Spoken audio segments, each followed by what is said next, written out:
Om Swastiastu kepada Bapak dosen pengampu. Di sini kami dari kelompok 5 akan mempresentasikan tugas Menpro kami, yaitu membandingkan surat perjanjian kerja. Next. Untuk yang pertama, saya Etika Cahyawulan NIM 1862122041 akan menjelaskan mengenai pengertian surat perjanjian kerja.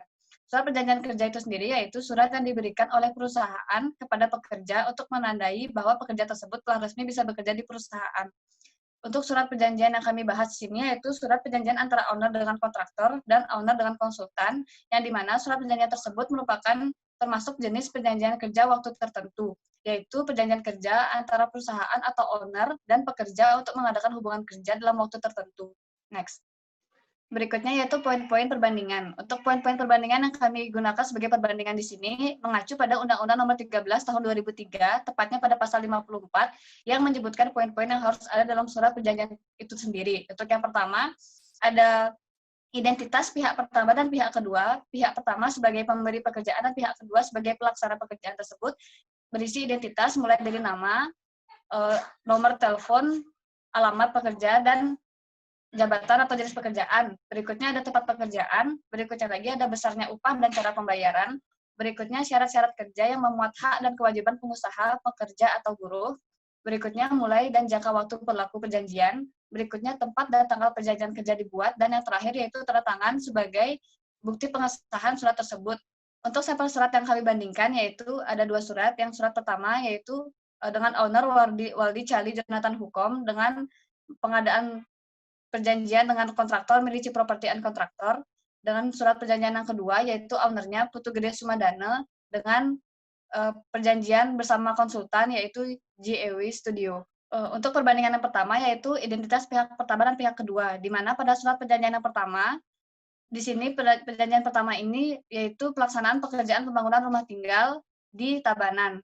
Di situ pada bagian identitas pihak pertama dijelaskan nama, alamat, telepon, dan pekerjaan. Begitu juga dengan pihak kedua, yaitu kontraktornya atas nama Medici Property and Kontraktor. Dan untuk surat perjanjian yang kedua, pada identitas pihak pertama dan pihak kedua berisi nama, jabatan, alamat, dan nama perusahaan. Perbedaan di antara kedua surat ini pada bagian identitas pihak pertama dan pihak keduanya, yaitu pada surat perjanjian yang kedua tidak ada nomor telepon pihak pertama maupun pihak kedua. Untuk perbandingan berikutnya yaitu tujuan dan bentuk pekerjaan. Pada surat perjanjian yang pertama, tujuannya yaitu melaksanakan pembangunan rumah tinggal lantai 2 yang telah disesuaikan dengan desain dan RAB yang telah disetujui pada alamat yang telah tertera pada identitas yang pertama, dengan bentuk pekerjaan berisi berikutnya nanti akan dijelaskan spesifikasi bahan dan material bangunan sesuai dengan RAB yang telah disetujui oleh pihak pertama. Untuk surat perjanjian yang kedua, tujuan kontraknya yaitu melaksanakan dan menyelesaikan pembuatan dokumen teknis bangunan gedung hotel yang berlokasi seperti pada bagian yang pertama tadi.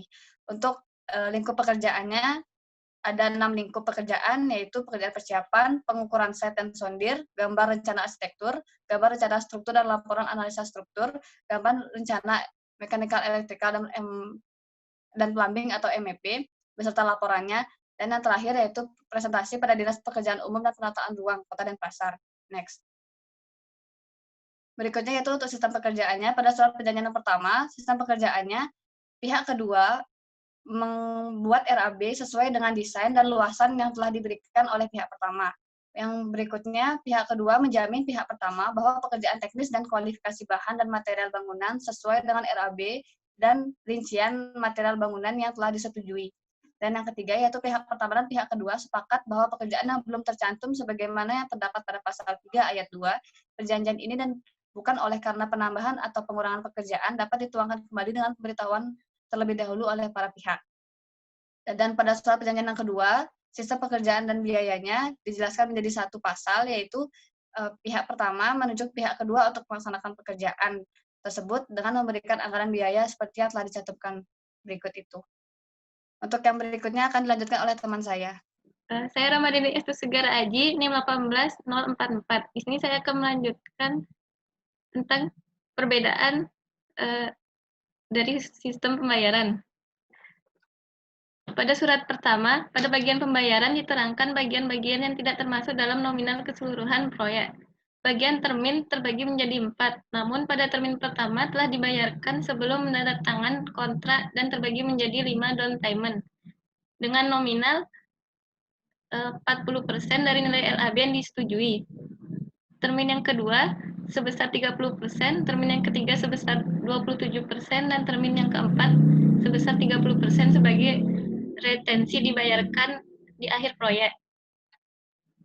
Pada surat perjanjian kedua, pembayaran atas pekerjaan tersebut dilakukan dalam 3 tahap. Yang pertama, tahap pembayaran sebesar 40%, tahap kedua sebesar 40%, dan tahap ketiga sebesar 20%. Pembayaran tersebut dapat dilakukan melalui transfer rekening BNI. Next. Lalu ada jangka waktu penyelesaian. Pada surat perjanjian pertama, pihak kedua akan menyelesaikan pekerjaan pembangunan rumah tinggal milik pihak pertama dalam jangka waktu kurang lebih 4-5 bulan sejak perjanjian ini telah ditandatangani. Pada surat perjanjian kedua, jika waktu pekerjaan dokumen sampai siap untuk dipresentasikan adalah 75 hari, terhitung sejak hari perjanjian kerjasama ini disetujui oleh kedua belah pihak. Next. Lalu ada addendum. Pada surat perjanjian pertama, yang pertama, pekerjaan tambah atau kurang hanya dapat diajukan apabila ada perubahan ketentuan-ketentuan lain di luar isi pasal perjanjian ini. Yang kedua, perhitungan pekerjaan tambah atau kurang ditentukan berdasarkan harga santuan yang tercantum dalam RAB yang telah disetujui oleh para pihak. Yang ketiga, addendum perjanjian akibat pekerjaan tambah atau kurang akan diterbitkan setelah form pengajuan pekerjaan tambah atau kurang disetujui pihak pertama. Yang keempat, apabila pekerjaan tambah dari pihak pertama yang memengaruhi waktu pelaksanaan pekerjaan, maka pihak kedua berhak memperpanjang waktu yang lumayan akan ditentukan oleh pihak pertama.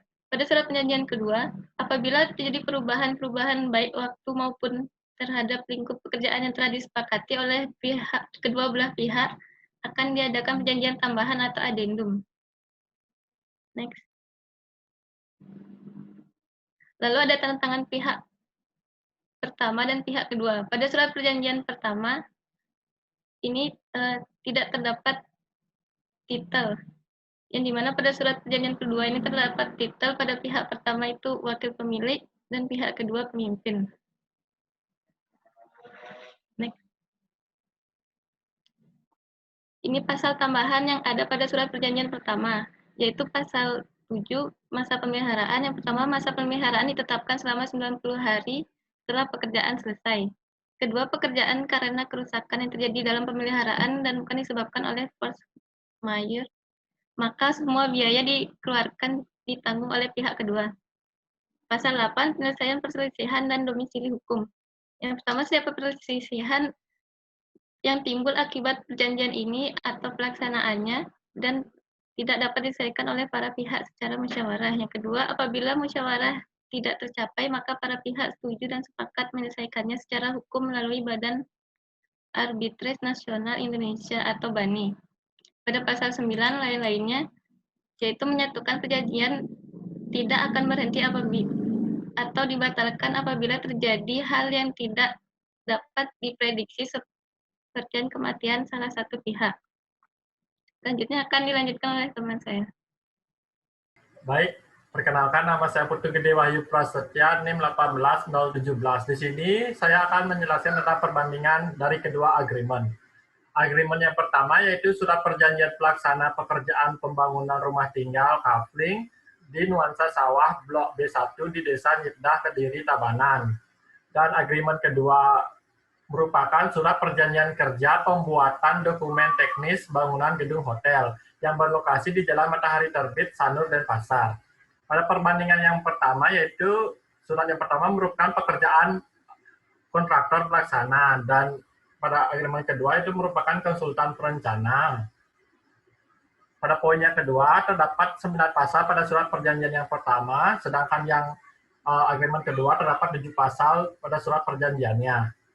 Poin yang ketiga, lingkup pekerjaan sesuai dengan desain dan RAB yang telah disetujui. Sedangkan surat yang kedua terdapat 6 lingkup pekerjaan yang sudah terdapat pada pasal dari surat perjanjian tersebut. Poin yang keempat yaitu jangka waktu pengerjaannya sampai selesai yaitu 4 sampai 5 bulan. Dan sedangkan yang kedua yaitu jangka waktu pekerjaannya siap dipresentasikan 75 hari kalender. Poin yang kelima, sistem pembayaran yang dilakukan menggunakan 4 termin dan pada termin 1 terdapat down payment atau DP yang sesuai dengan waktu yang telah ditentukan. Sedangkan surat perjanjian kedua, sistem pembayaran juga dilakukan bertahap, tapi cuma 2 tahap. Dan poin yang terakhir, jika terjadi perselisihan yang timbul akibat perjanjian dari kedua belah pihak, diselesaikan secara musyawarah dan jika tidak tercapai, diselesaikan secara hukum Badan Arbitrase Nasional Indonesia atau BANI. Sedangkan surat yang kedua itu jika terjadi perubahan baik waktu atau lingkup pekerjaan harus disepakati oleh kedua belah pihak. Selanjutnya akan dijelaskan oleh kawan saya. Baik, terima kasih atas waktunya. Saya Ibu Tusdana Sanggeng, NIM 18036. Di sini saya akan menjelaskan kelebihan dari surat perjanjian dan surat perjanjian kedua.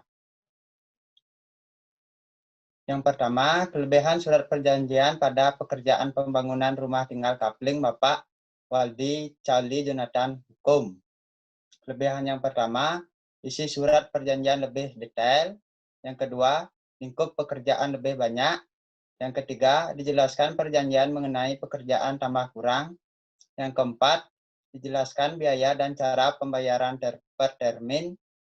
Yang kelima, tidak terlepas dari tahap-tahap lingkup pekerjaan.